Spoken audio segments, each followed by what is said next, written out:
let's go ahead and call the meeting to order. And Tara, do we need to take roll verbally, or are you good with just knowing that we have forum? Yeah, I have everybody, I can see everyone, so I have everyone's name, so I'll have that for the minutes. Okay, perfect. So thanks everyone for joining. Any self-identification of members at this time?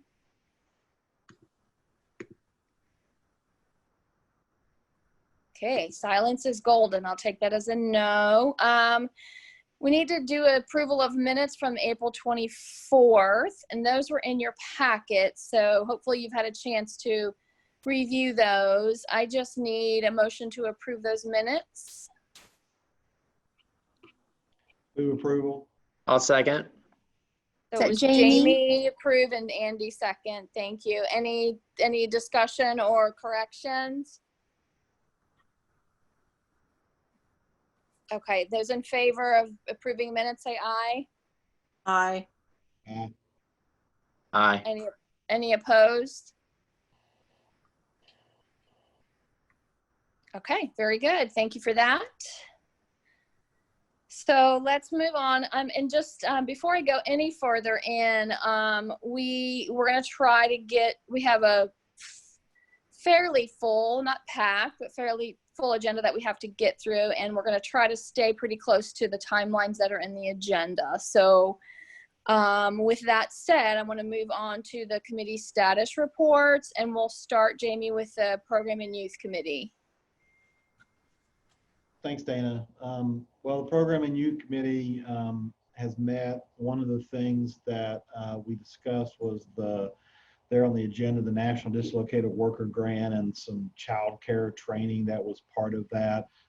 Really not part of our core competencies, but certainly that something that has a lot to do with workers and employees getting back to work. I know with our employees, we've got, I guess here soon we'll have about 10,000, but right now you got a little over 9,000, and that was probably one of their biggest concerns was, having daycare services and childcare. And so being able to provide training to individuals from our community to be able to do those types of services. We had a special call meeting, obviously, that I think most of us are aware of, that we voted on moving forward, and then also discussed it in the Program and Youth Committee. I think Tara wants to get into some more details in regards to the actual grant allocations and those types of things for it. So I'll turn it over to her for that. Yeah, I did want to say thank you to all of you for and to the whole PY committee for your support so far with entering into some additional training dollars for childcare, which has been stated is not necessarily what we normally get involved with, but at the same time, it's just such a critical support for the entire economy. And so really have appreciated the support as we venture into that, and we'll look forward to finalizing that hopefully at the July meeting of the full WIB. So I'm going to try to show you something here. We'll just see. Look at that. Okay. I'm not going to press my luck with trying to make it full screen, but I just wanted to very briefly go over how this all went. So just as a reminder, this is federal funding. They're calling it the National Dislocated Worker Grant. Kentucky applied. They applied for more, but they initially received $6 million. They actually are applying for more, but our initial allocation was, if you think about 10 regions, they actually ended up allocating 5.5 million. So they were able to retain $500,000 for whatever the state use was that they had for that $500,000. So in theory, with 10 regions, our quote unquote share would have been 550,000. So we were very pleased that we got more than that with $789,181, and you can kind of see that in row 12. Just want to let you know that after figuring out our program costs, the training, so that would be childcare training and some other training options for some of these jobs that are temporary, and looking at making sure that they all fit the eligibility, because anyone going through this program would have to be a dislocated worker affected by COVID-19, which is the majority of unemployment at this time. And they would be entering into a temporary job. We ask for call out and throughout the nonprofit community and local governments. We had 8 organizations indicate to us that they did need help fulfilling some of the needs related to health, safety, humanitarian assistance, or sanitation. And what we were able to do was, if you see that number, distribution amount available, that would be $630,000, and actually almost $631,000 remaining for those temporary jobs. So these funds, these entities will be responsible for hiring, but then we will be reimbursing them for a period of between 6 months and a year, depending on the entity, but up to a year is the available amount. What we did was we just did some simple math, divided the distribution amount by 8, and we're able to get an amount that, you know, would have been an average, but many of the applications were actually significantly lower than that average. So we were able to put the remainder funds back in, do a new average for the remaining 4 organizations, able to fund the next 2 in full, and then divided by 2 again for the remainder. Those last 2 organizations, Brighton Center and Community Action Commission, their original applications, Community Action Commission was over $500,000, and so was Brighton Center's at $738,000, which was actually almost the entire grant amount. So we, you know, unfortunately, there's no way that we would be able to fund that much. But we did, I think, create a very equitable process in determining those allocations. We feel that this is a very, you know, very close to the mission of the WIB to be able to offer these. And there were the WIB network across Kentucky was the way that these funds were distributed. So only WIBs were able to apply, and we'll be working closely with the state in reporting, et cetera. So there's no approvals that we really need to have in terms of a vote, because it's a very straightforward kind of operational grant. But we just wanted to let you know briefly how this all worked, how it came about, and make sure you didn't have any questions. Let's see. So, Tara, this is Andy. I have one question, I guess. yes, sir. So basically all but 2 of the original requests from the partner agencies were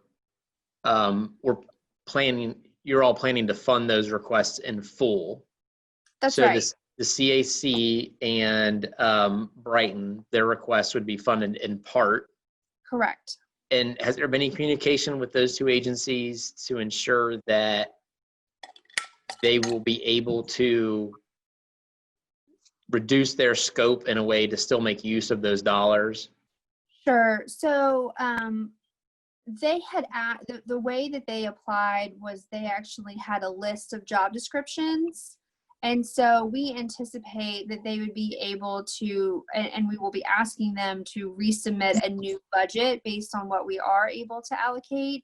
And so this would still give them quite a few individuals that they would be able to hire with the new amount. But CAC asked for more than 20 positions, for example. So they'll just not be able to hire the number that they had hoped, but they will still be able to take advantage of those funds. Yes. And same with Brighton Center. Brighton Center, we did have a conversation with them and were able to explain that the amount requested was just not going to fit within the parameters that we anticipated receiving from the state. And they understood that once we were able to have that conversation. And so we were able to help them think through and go ahead and plan for a revised budget. And so I plan to get those letters out and tomorrow, actually, I just wanted to follow this conversation in case there were any questions. Thank you. Absolutely.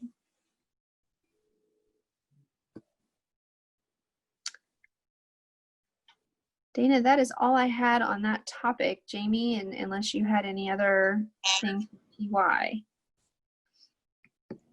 No, I don't have anything else. Thank you. All right. Thank you, Jamie and Tara. Let's move on to business services. Andy, you have an update for us?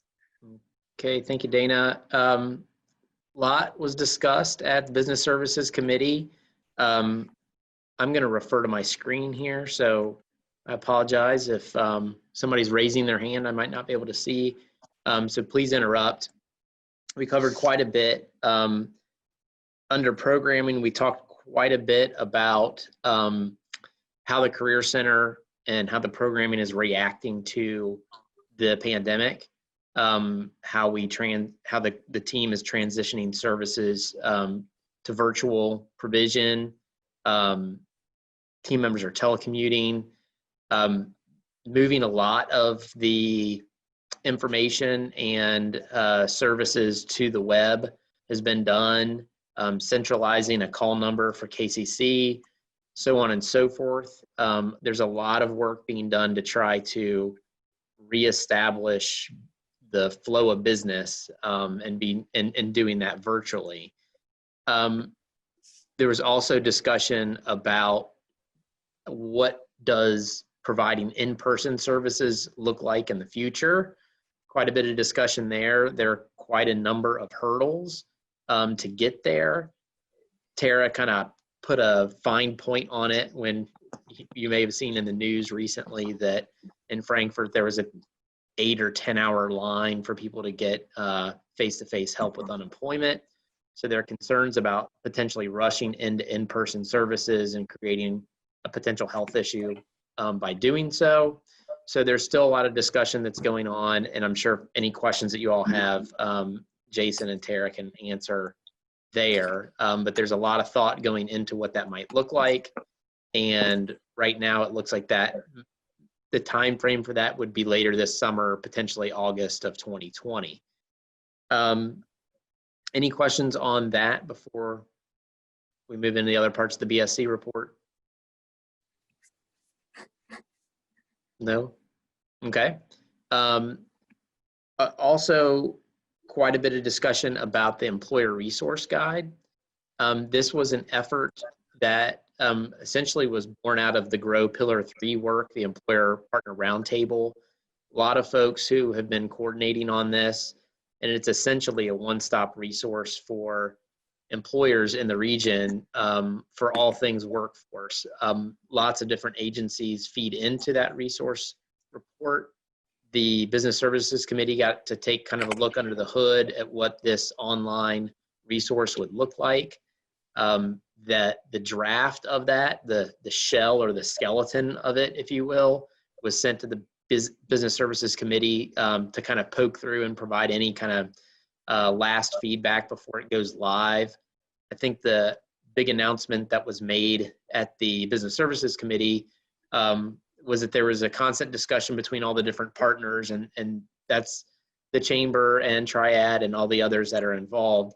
Where would this be housed, and who would kind of keep tabs on it to make sure it stayed fresh and wouldn't get stale and would still be of use? And Liberty on the WIB team is no. Katie Jo. Katie Jo. I'm sorry. There's Katie Jo. Katie Jo on the WIB team has graciously taken on that role, which I think will be a big help to the whole region as we keep this thing moving. So that is there's a lot of good structure in place already, and I think it's going to be a good resource for the region. And again, the Business Services Committee is reviewing that structure and providing feedback here shortly to the team. The last thing we talked about is just Corey and Ellen provided operator highlights. Again, a lot going on. One of the big things that we're seeing is the response to workforce reductions within companies, a few rapid response issues that they're responding to, but also just trying to deal with the large number of furloughs and layoffs and the things that are happening and trying to be responsive there. So that was the other things that we discussed are in this agenda later on in terms of data and key metrics. So unless there are other questions, that's the end of the Business Services Committee report.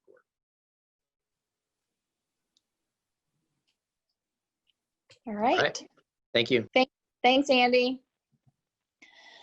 I know, unfortunately, John was not able to be here today, but I think he's asked Tara to give an update up for the MBO. So Tara, take it away. Yes. Okay. Absolutely. So there were 2 items that John was going to be sharing with the group, and I'm going to go over them at a fairly high level because I will be able to respond to follow up via email with especially the first one. So the first is an update to the bylaws. And if you all recall, we've had a number of conversations about this as of late with regard to requirements to reach quorum. And the WIOA guidelines, so the federal guidelines, simply require that the full WIB have 51% business sector membership and also 51% business sector attendance at the full WIB meetings. Our bylaws went a step further and required that all the standing committees meet that 51% requirement as well. And you know, definitely I've been owning the new card on maybe not understanding that diving in and getting that. So I know we talked about this once before, but as a result of the challenges related to getting that 51% of business sector attendance at each of the standing committees, and the MBO choosing to focus on instead really having the right people at the table for each conversation. It was recommended by Dana and John and some of the other MBO members that we remove the 51% membership and attendance requirements from standing committees only. So it still will be a part, it's a required part of WIOA for the full WIB, but just allowing a regular quorum for committees. And I know that I speak for the entire team when I say that we would really appreciate this change, and I think it'll be good for just being able to conduct business and move things forward. So we have written up what those changes look like, and we have also made one other update about the way that video conferencing is handled, because prior to the current situation, it was actually written in the bylaws that our chairperson would have to approve every single person that was going to join via video call. And I'm sure that you all can imagine that while that might have made sense when 1 or 2 people were going to be joining by video call, now that everyone is, that's really a barrier that is just not needed. So definitely not something that would have been foreseeable when these bylaws were written, but that's where we are today. So we also recommended some changes in that regard and have those written up for you. So I had written some things and sent those to Dana, and then they went to the MBO, and then throughout the conversation with MBO, which was yesterday, a couple of other formatting things came up, and so the MBO agreed that I would be sending those back out. So I'd be happy to send those to the full executive committee so that you could see them. And they voted to recommend that they go to the full WIB, just pending those additional conversations that we had yesterday. So that will be taken care of well in advance in time for the July meeting. And then just as a reminder, the way that bylaws changes works is that it's kind of like a city that wants to change an ordinance. There's like a first reading and a second reading. So those will be presented at the July meeting, and then the full vote will actually be in September at the September meeting. So that's part 1. Did anybody have any questions about those changes or concerns? Okay. And then the second component of the MBO meeting, we actually had a very busy MBO meeting yesterday, was regarding some new member nominations. I'm going to divide those into 2 categories. We had 1 nomination for a new member in the business sector, and this person was actually nominated by Andy Aiello. And it is Gina, is it Douthit? Am I saying that right? Okay. Gina Douthit, who is the Deputy General Manager for Tank. Gina has a very interesting background. She obviously understands logistics and transportation, coming from Tank, but she also has a background in marketing and communications, and so really understands outreach, especially with regard to the clients that are also really a lot of the people that are served by the Kentucky Career Center, which are the people that are using Tank to get to and from work. So the MBO had a conversation about Gina's nomination. She also had included in the nomination form that she's been very involved in some recent diversity, equity, and inclusion efforts, which the MBO has been talking a lot about the need for us to be stronger in that area. And so they have moved forward the recommendation that the board approve that nomination. The second category, if you will, and John has mentioned this in past meetings, is that we have what amounts to an opening in our labor position. This is a position that had been held by Chris Friedel, but he had a standing conflict that really kept him from attending. Well, he hasn't attended a meeting since I started about 6 months ago. And I think he was having attendance issues prior to that as well. So we were in need of someone. We have 2 spots for organized labor on the board, and those can actually be filled either by someone who works for an organized labor organization, or it could be filled by someone who works in a joint labor business partnership that's focused on apprenticeship and training. With the key focus of this position being someone who really understands the apprenticeship and training piece for the trades. And so the MBO actually worked very hard to get a number of applicants, or I guess nominations, I should say, for this particular position. They were really looking at having some options, and we ended up having 3 nominations. But one of those nominations actually ended up fitting the business sector better. It's, oh my goodness, I'm going to have to filter down here and get his name, but it's a gentleman who is with the construction firm Skanska. His name is Brian Bozeman. And then we had Vicki Burling was nominated. She is formerly with NKU, but is now with the Building Industry Association of Northern Kentucky. And she administers the Insweiler Institute, which is a registered apprenticeship program in the skilled construction trades. And then the third nominee was Jared T. Meyer, who works for Iron Workers Local 44. And he serves a wide geographic area, but he's actually based in Walton. And so after having a lengthy and deep conversation about all of these individuals, and also knowing that Chad Day, who was our other representative from the labor community, his 3rd term expires in June 30th of 2021. The MBO is going to be making the recommendation to the full WIB that actually all 3 nominations would be approved. This would get us to a stronger footing with our business sector membership, and then would also give us, we would still be in compliance with our 20% and our 51%, but will give us some legacy planning ability on the labor side, knowing that Chad will be rolling off next year. So that is the recommendation. That was a little bit of a long story, but I looked at the time and I think I had time for that. So does anybody have any questions? All right. Nope.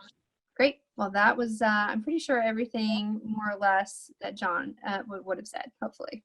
Probably a little bit more wordy than his. All right. Thank you, Tara. Sure thing. So let's now move on to some programming. Director's report. Do you want a glass of water, Tara? Because you've been talking a lot. So director's report. I feel like all I do lately is talk. I'm actually hosting a new Zoom-based history show on Wednesdays. So this is like my day to talk to everybody. So, so I am going to start with a follow-up to Andy's committee report, which is where we stand right now on in-person services.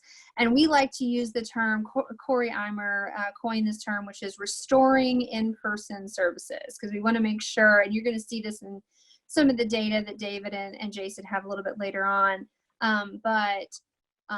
You know, we're definitely out there.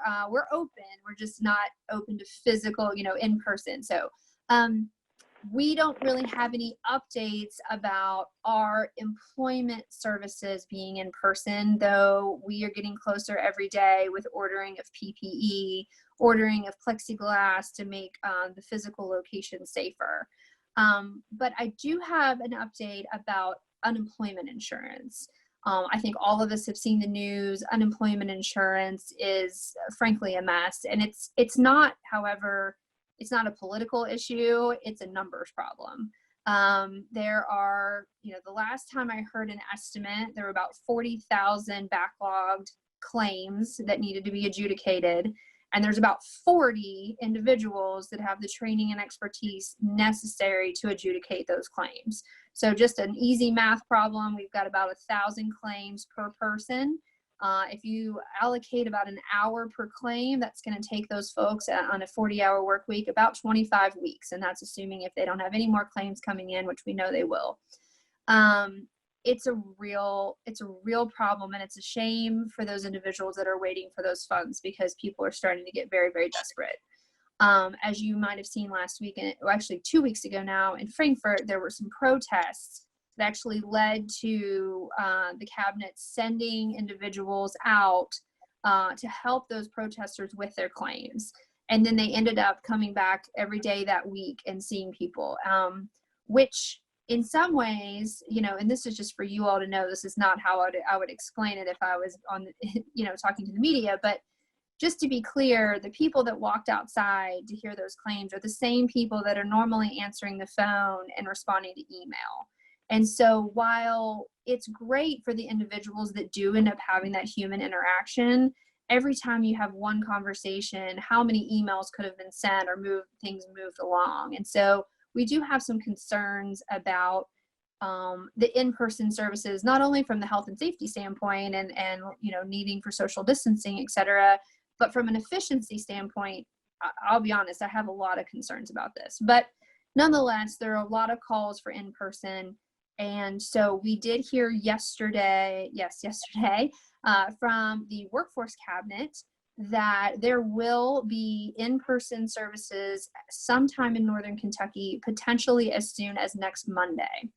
I was asked to find a location and a backup location, which we did identify the Northern Kentucky Convention Center as number one option. Talked to Judge Knopelman, and he offered to open up the county garage for free parking. That's right across from the transit center, Andy. So it's a good option. We've been working with the convention center. They actually left up a number of the tables and arrangements from voting yesterday, so they're ready for people to come in if needed. The backup location right now, what we're looking at would be the Florence Crossroads Church, because they're also next to a transit hub, and they have abundant free surface lot parking right off the highway. You know, that might make more sense for more of a regional approach, but we are seeing the majority of the claims in Kenton County. So, you know, I could see argument for either one. We were asked to just identify those and then turn them over to the state. The workforce cabinet is working with the labor cabinet, because you might have heard unemployment is transitioning to the labor cabinet. That's not finished yet, but they're already working in tandem. So as soon as we know what day and what time, we will be communicating that as quickly as we possibly can to all of you and to all of our local stakeholders. I have probably sent too many emails already asking, when are you going to decide? So as soon as we know, we will be getting that out to everybody. That is all I have about that particular topic. I have one other thing for my director's report, but I want to make sure if anybody had any questions about UI first. Okay. The other thing that I wanted to share with the group is a little bit of a bittersweet announcement that I was notified on Monday that our program director, Jason Ashbrook, has found a new opportunity. So he will be leaving us. And so I know I'm not allowed to say where he is going yet, though it is a great fit for him and he will be very sorely missed for sure. So I just hope that you will all join me in congratulating Jason. Yeah. Congrats, Jason. Jason. We'll miss you a lot. Thanks for all your work. Yeah. So he's not going too far. We're still You're going to here. keep him on speed dial for when we need things like today when the Covington Career Center's HVAC system started leaking everywhere. So, or when we, he is up for anything that comes his way. And we really I have appreciated his help with my transition. And we know he's going to do awesome things in his new role as well. So I'm going to leave it there, Dana. Yeah, thanks for that, Jason. It is bittersweet. Wish you the best of luck as always. Thanks again for all of the work that you've done locally with the board. Appreciate it very much. Best of luck to you. For sure. You know what, Dana? The next thing on the list is development activity, and I think Katie Jo might have had to log off. So I can tell you that really what we've been working on lately with development is that National Dislocated Worker Grant and pursuing other COVID-19 related grant opportunities. And so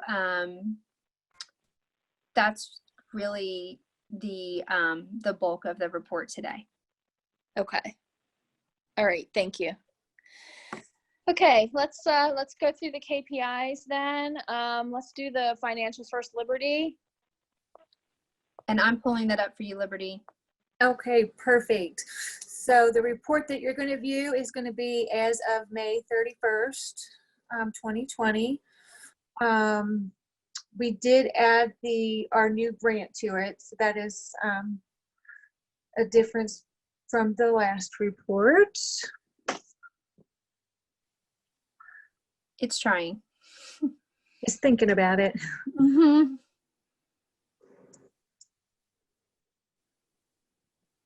Okay, there we go.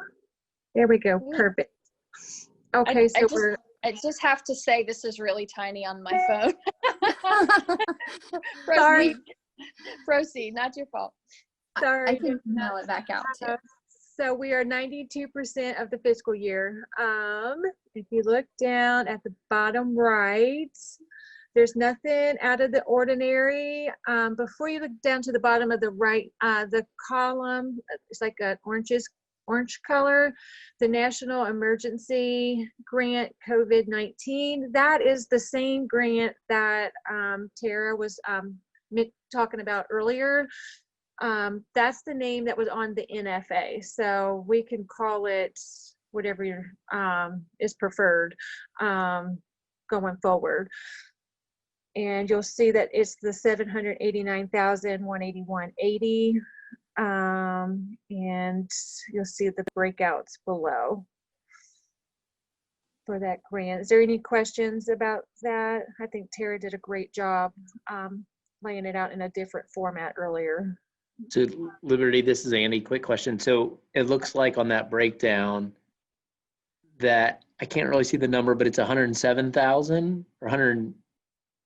Yes, yes, 107,087. So that number, thank you for pointing that out. So that number also includes the eligibility specialist. Yeah. And we did that in the beginning, and we will correct that going forward. But on this report, it was just a timing of when I created this report. But we had set aside that 44,000 and just put it in our line items so as to ensure that we would have it for that one particular purpose. Does that make sense? It does. Thank you. Okay, you're welcome. So once we subtract that from this number, we'll be down to the 52,000 that Tara reported earlier. And I think that's all for that grant. We just set aside 61,000 for training. And other than that, everything else is pretty straightforward. Adding that, I do want to mention that adding that money to this report, it has brought down our expenditure percentages for the line items where we have budget amounts. So that's why it looks as low as it does. Does anyone have any questions? Liberty, I don't know if we talked about this before, and I don't know if you can speak to this, but given that this is a unique situation, has the state been communicating any information about, I know sometimes we have carryover dollars, but based on our lack of spending on particularly the ITAs, I think it's going to be, that's going to be more this year. I don't know if the state has talked about, are they going to let us extend spending those, or what's been the conversation around that? I don't know about extending the dollars. I've not heard anything along those lines. We did get our youth NFA in finally, and it was about 45,000 less than 45 or 47,000 less than what we were anticipating. So I was very disappointed when I seen that. So even if we do have more carryover dollars, which we technically should, especially from the ITAs that we're not expending, so that should help with our carryover dollars. But I'm still actual allocation, because these are formula ones. The formula was calculated prior to COVID. So I don't know if they are going to make any adjustments to their calculation at this point in time. So, Okay. Tara, that might be something we want to talk to Secretary Benton about. I don't know. It seems like there's things in place to address some other issues related to COVID. And I really hate for us to lose those dollars, especially since we haven't, the circumstances surrounding why we haven't been able to use them. Yeah, I totally agree. I think right now they are all hands on deck with the UI situation, and it's moved to the labor cabinet. But I will say that they have been extremely responsive over the last several months with things like extensions. And so definitely, as we get a little bit away from this sort of day by day situation, I will definitely check back in and confirm that. But they've been very, open to opportunities right now. Okay, good. Dana, I realized that I forgot one thing in my director's report. I apologize. So when we get finished with this piece, I need to say one more thing. Okay. Okay. Yeah. Do you want to do that now before we do the rest of the KPIs? Okay. Yeah. And did anybody have any other questions for Liberty though? Okay, sorry about that. So the last thing that I neglected to mention, and apologies for getting out of order, but I did want to mention that we have decided to move forward with our annual awards, but in a new format. And I don't know if any of you were able to watch the Outstanding Women of Northern Kentucky this week, actually yesterday, but it really was a very nice event. It ended up, it was a combination of videos, and then it aired via Facebook Live. I think it was very, very nice. And we are looking to do something somewhat similar to that, though potentially with a Zoom component, and then maybe also airing via Facebook Live or some other combination. We're still working on that, but we have gone ahead with awards nominations, and we have a number of nominations. Typically those are reviewed by the executive committee, and typically at this meeting, but with so many other topics, what I was hoping was that I could get those out to you as the final follow-up from this meeting this afternoon. And then I was hoping that you could either do one of two things. We could schedule a quick overview for everyone to get together and talk about the nominations and to vote, or we could have it at the end of the regularly scheduled WIB meeting that the executive committee members could just stay for a little bit after and handle it that way. So I thought that that actually might be easier because you probably already have the WIB meeting on your calendar. But if that's not enough time, 20 minutes or so wasn't enough time, then we could definitely schedule a separate time. So it's really something that I wanted to bring to your attention and conversation. And if you don't have a preference, then we will just schedule something. Yeah, I think I'm inclined, if we can, to just tack it onto the end of the full WIB. Mm-hmm. Okay. Well, what we can do then, oh, go ahead.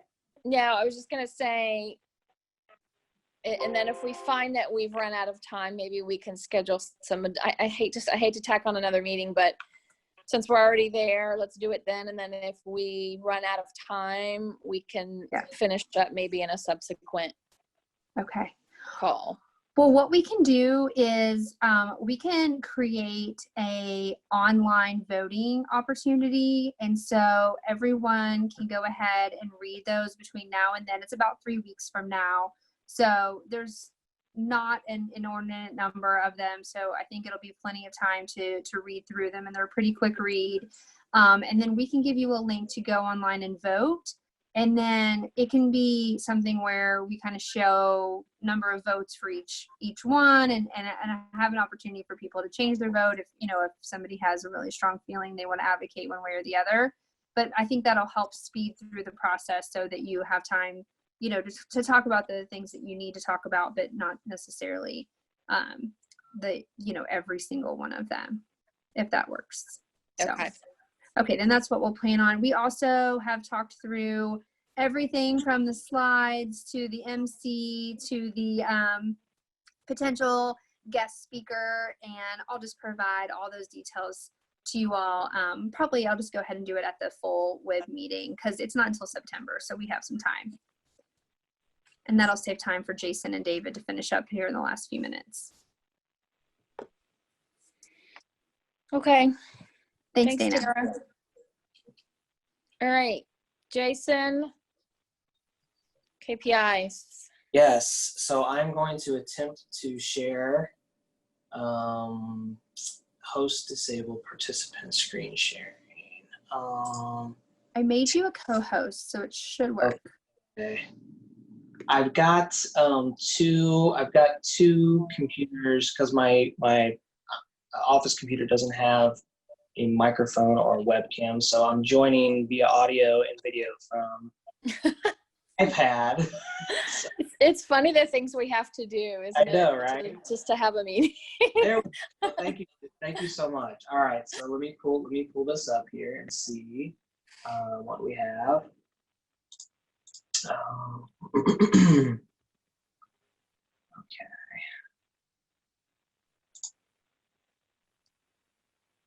Okay, my apologies. I'm not seeing the PowerPoint that I have right here in front of me showing up on the screen. David, do you have it in front of you? Yeah, I can't share it though. I've got the same thing. Host. Got the same issue. Our apologies. Tara, can you share it? Wait, here we go. Let me see. Oh, Do you guys see something's it? happening. Oh, yep, Yeah. there we go. All right, awesome. Here we go.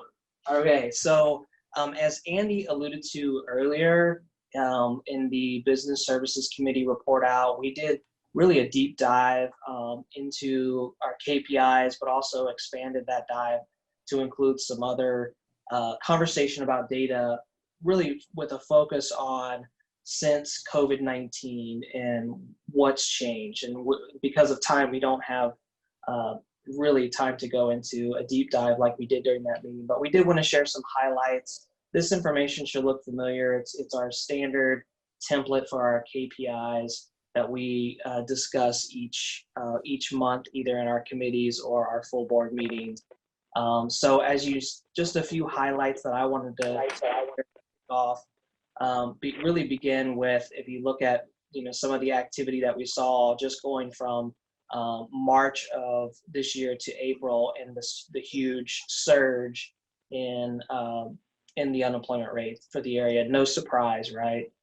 We know that some of this information in terms of labor participation, and also as we see future months like May, for example, which will be reflected in the next report, we'll start to see some of those trends since COVID. And so we are still seeing companies that are posting jobs, although we've seen a decrease. We are still seeing those job postings, but there were lots of freezes to those postings at our career centers. And if we look at this section, we spent some time talking about how interesting it was that we have this pandemic that's happened. We're responding to all of these individuals that are unemployed, but when we're also providing lots of programs and services and activities to employers. And so for all 5 of our targeted sectors, we have exceeded our targets, or our rates that we had last. And so that is as a result of also reaching those employers through rapid response or workforce reduction and layoff assistance services. And so the talking point and highlight. And then finally on this section, no significant updates in terms of our preliminary WIOA outcomes. Those are typically just updated on a quarterly basis, but on our applicant interviews and job placements, we did talk about how the pandemic has really had an impact on getting that, not only the feedback from employers on those accomplishments, but we know that there's been a solid 3-month time period that we just don't have the volume of those activities. On a positive note, we did implement a new survey for employers. Thank you, David, and shout out to you. And so far, based on that survey feedback, we now have 100% employer 100%. Yep. So that's great. So again, thanks, David, for creating that survey. So anything else to add real quick, David? I'm looking at you. I know you can't tell. No, not on this part. Like you said, we had gone over this at the Business Service Committee. It's the May KPI. Okay. It's the Cool. next slide that I want to talk about. All right, so I'm going to turn it over to you right now. Okay, next slide. So when we had the Business Service Committee, and we've been asked about this a lot, they want to see trends, historical trends.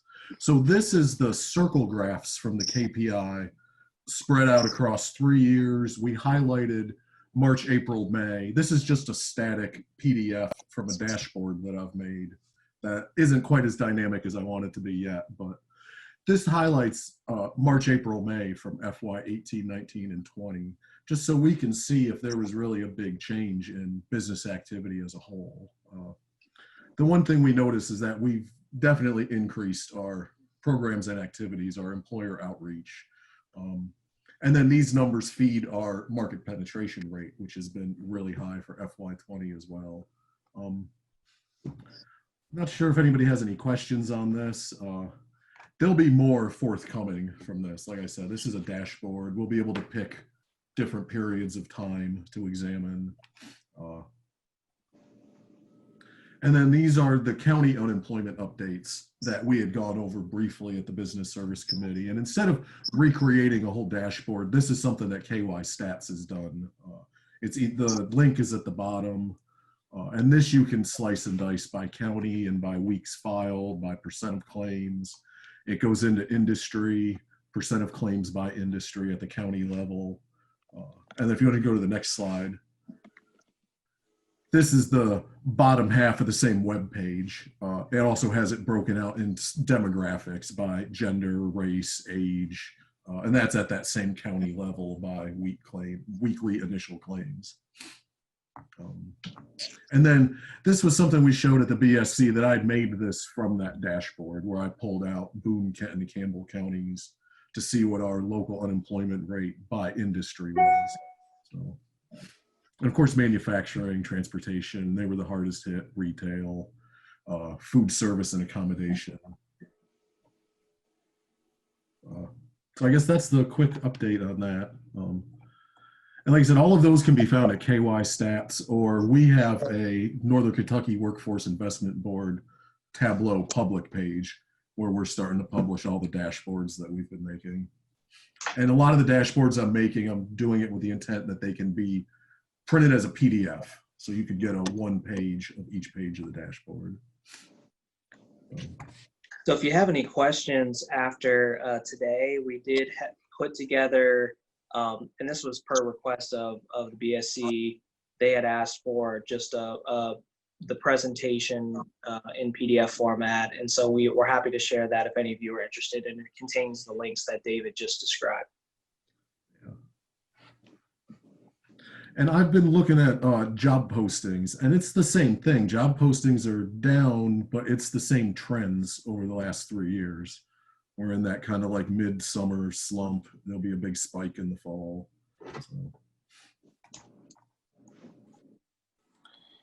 So David, remind me, KY Stats is a source you've used pretty regularly. That's not something new, correct? Right. That's the Kentucky Center for Statistics. That's the state's longitudinal data system.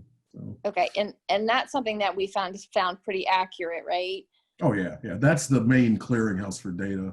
We send stuff to KY Stats. They send it on to the federal government, to the Department of Labor. I don't know if you or Jason can speak to the update on the case suite. I know that Tony gave a little bit of an update at Program and Youth, and I don't know if we've had an update. I know that the state was looking to actually use something else, so I don't know if we've heard anything else about where they are with that. I haven't Since we're talking specifically about heard stats. anything new.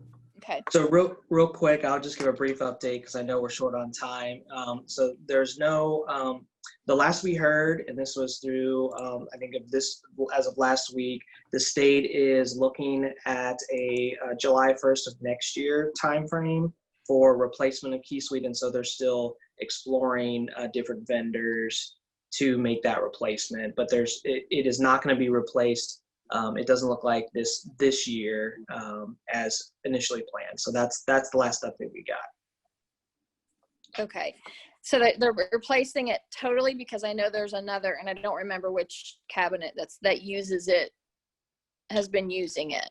Are they going to continue to do that, or are they replacing the whole thing? Do you know? Tara, she has. Yeah, well, I would say that when we say replacing, we mean for the purposes of the WIOA work in the KCC. I have talked with our other workforce counterparts at the ad, Tony's team, Melissa Patchell, who run SNAP, ENT, and Kentucky Works program through what we call Employment Connections. They have not heard any mention of Key Suite changes whatsoever, and so it's unclear. I've heard that it actually works quite well for SNAP. So it's possible that they will continue using it for that purpose. Okay. But Jim BA did indicate that even if they chose a new platform tomorrow, it could be up to a year before it actually was implemented by the time they made all of the required customizations. So it's going to still be a while. Yeah. Okay. All right. Thank you for that. Mm-hmm. Thank you, David and Jason, for the metrics update. Appreciate that. Any questions for them or for Tara? I just want to let you know, I just received an email from Jim BA regarding our in-person unemployment services that might be offered by the state, and it looks like they have actually not chosen Northern Kentucky for next week. So stay tuned for more information to come about when that may or may not happen. Interesting. They will be in Prestonsburg and Owensboro. Okay. Yeah. Yep. That's all I've got. But anyway, All never right. a dull moment, Dana. I know, and it changes moment to moment for sure. For Indeed. sure. Indeed. Yeah. Okay. Okay. Any thing else for the good of the group from anyone? Okay. So I'm gonna so